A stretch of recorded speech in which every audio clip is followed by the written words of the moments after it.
This video was recorded on the Sapphire Nitro RX 590. The Division 2 released recently, and I had the opportunity to create a short little impressions video which is already live on this channel.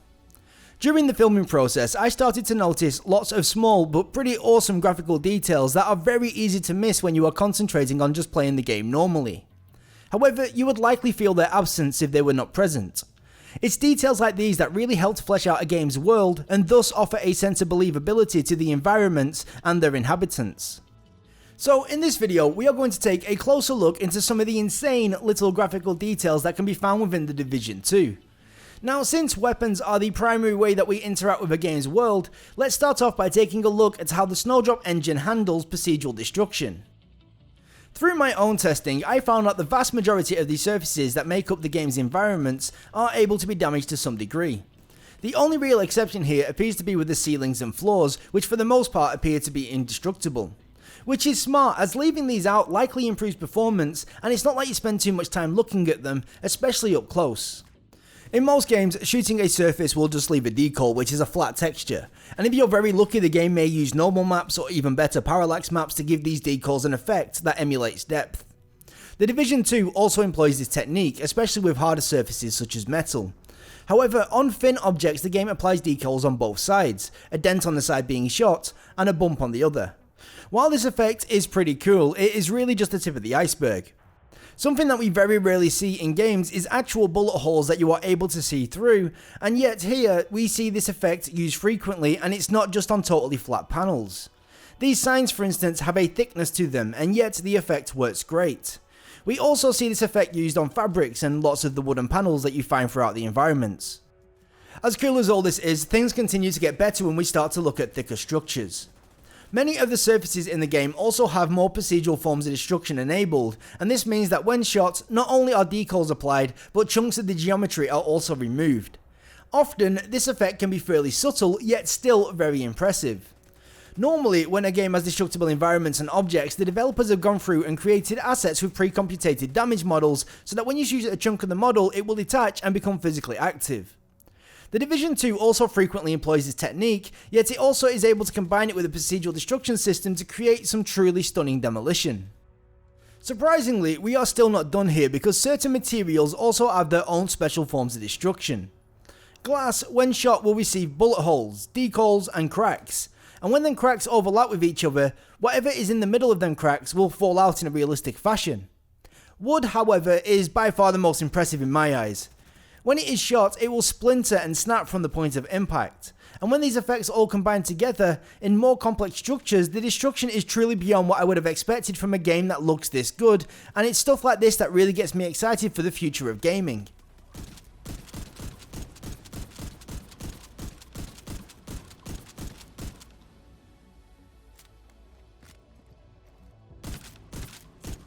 As well as all this more dynamic destruction, a lot of the more standard props also react to being shot in interesting ways.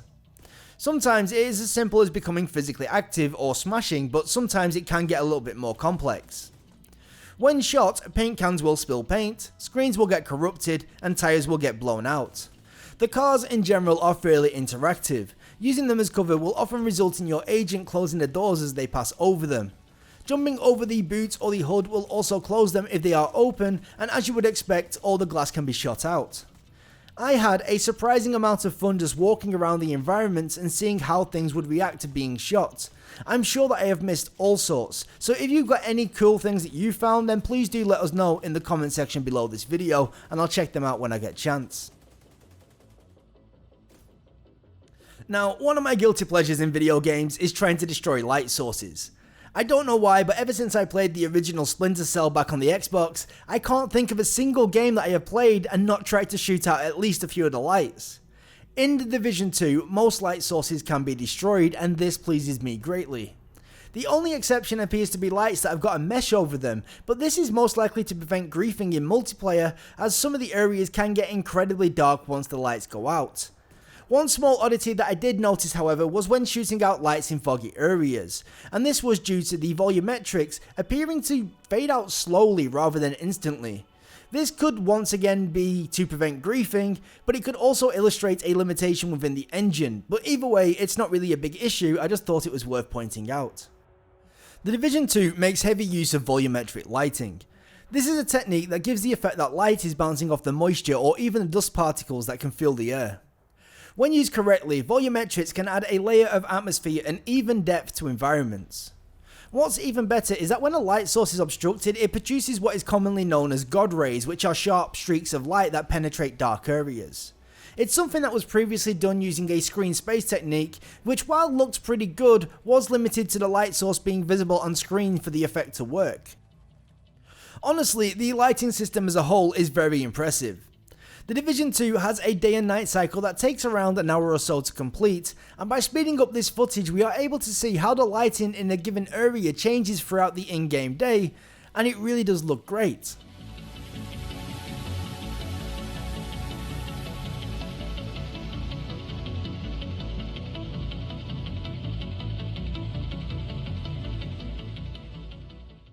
On top of the day and night cycle, we also have a dynamic weather system that adds even more variation to the environments.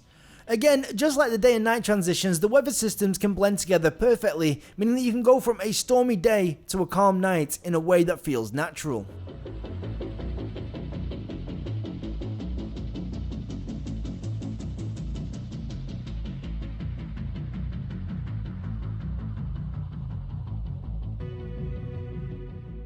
The Division 2's map is not actually all that big, especially when compared to other open world games. However, due to excellent use of both the day and night cycle and the dynamic weather system, locations can appear and most importantly feel very different each time you visit them. This helps give the impression that the world is much bigger than it really is. Another system that works very closely with the lighting has got to be the particle system. Some of the most frequently used effects around the city include the columns of steam that rise up from the sewers and the clouds of dust that are picked up by the wind. Due to the excellent lighting, these effects feel firmly placed within the environments and they really do look awesome.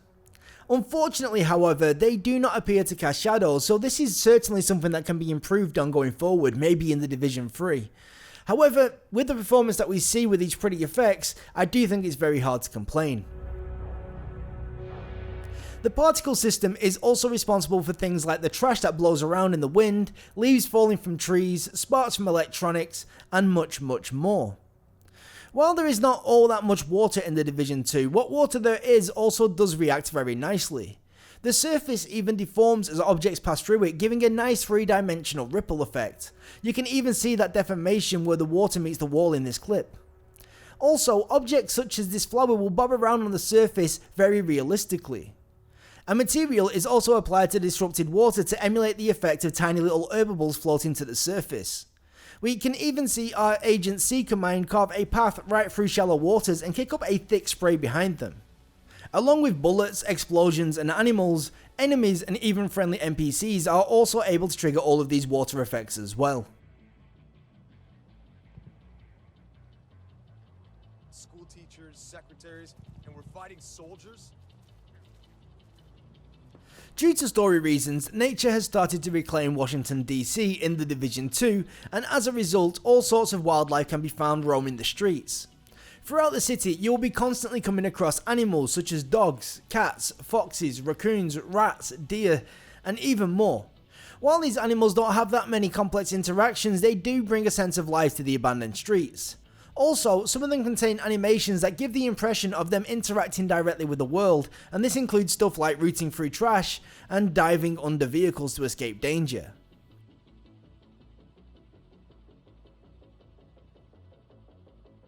The insects, on the other hand, appear to utilise the game's particle system, which is not uncommon, and the implementation here does seem to be pretty decent.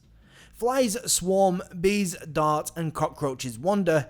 And what's most impressive is that most of these are done using 3D models, unlike the 2D sprites that we see in other games. Foliage is another area where the Snowdrop engine really shines. For instance, when walking through tall grass, the grass is compacted down, leaving a trail, and over the next few seconds you can see the grass slowly start to stand back up again. Bigger plants and bushes are moved out of the way and then quickly reset once they are no longer colliding with anything.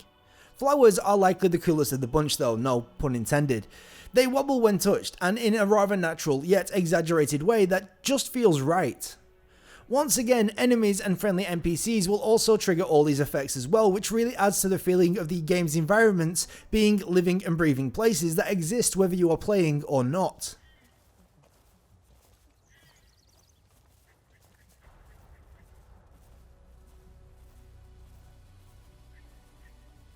One small but very cool little detail I found was when looking at the feet of NPCs. Depending on the surface they are walking over, they will either kick up dust, mud, or even bits of rubbish, and while subtle, I do think that this helps make the characters feel like they have an impact on the environment.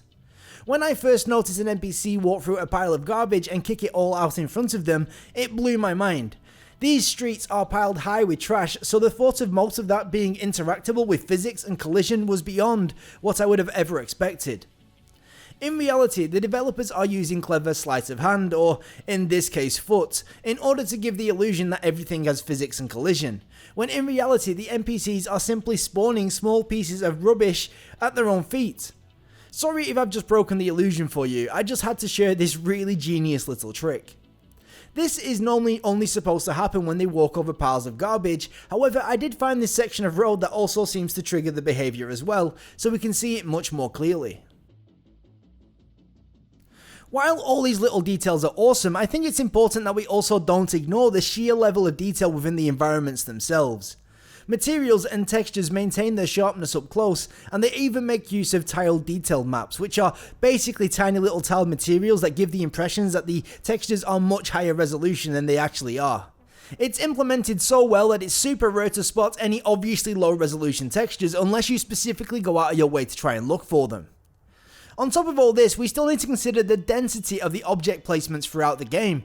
I don't believe that I have ever played a game that is so jam-packed full of individual objects. It actually amazes me that this game manages to perform so well and look so good, and all without loading screens.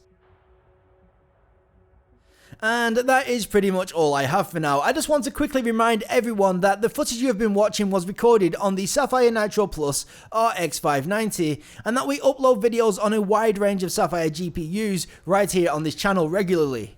If you have noticed any other small cool little details that I have missed, then please do let me know in the comment section below this video.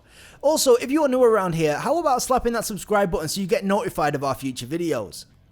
Finally, if you are active over on Instagram, you should follow us over there as well. You can find our account at SapphireTech_official. Anyway, before heading out, how about checking out another one of our videos? Either way, from myself and everyone here at the Sapphire Tech YouTube channel, I want to thank you so much for watching. I hope that you have a great morning, noon or night, and until next time, I will catch you later. Bye bye.